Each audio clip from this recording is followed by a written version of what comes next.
98 সূরা বাইয়িনা, রুকু 1 আয়াত 8 মাদানী। দয়াময় মেহেরবান আল্লাহর নামে। হে নবী, পূর্বতন কিতাবী ও শরিককারীদের একটি অংশ সত্য অস্বীকার করার ব্যাপারে যত অনমনীয় হোক না কেন, তাদের কাছে সত্যের সুস্পষ্ট প্রমাণ না পৌঁছানো পর্যন্ত তারা পরিত্যক্ত হতে পারে না। তাই আল্লাহর কাছ থেকে একজন রসূল এসে তাদের কাছে পেশ করল শাশ্বত সত্য বিধিবিধান সম্বলিত পবিত্র বাণী। সত্যের সুস্পষ্ট প্রমাণ আসার পর পূর্ববর্তী কিতাবীরা এই প্রশ্নে দ্বিধাবিভক্ত হয়ে গেল, অথচ তাদের আদেশ দেওয়া হয়েছিল শাশ্বত সত্যের।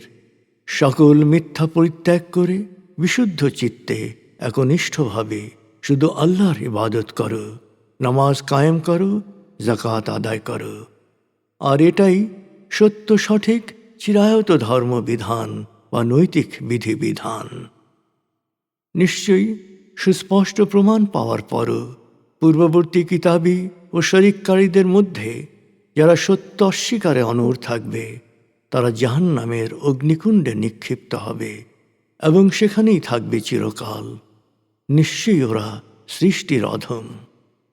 আর নিশ্চয়ই যারা বিশ্বাস স্থাপন করে এবং সৎকর্মশীল, তারা সৃষ্টির সেরা।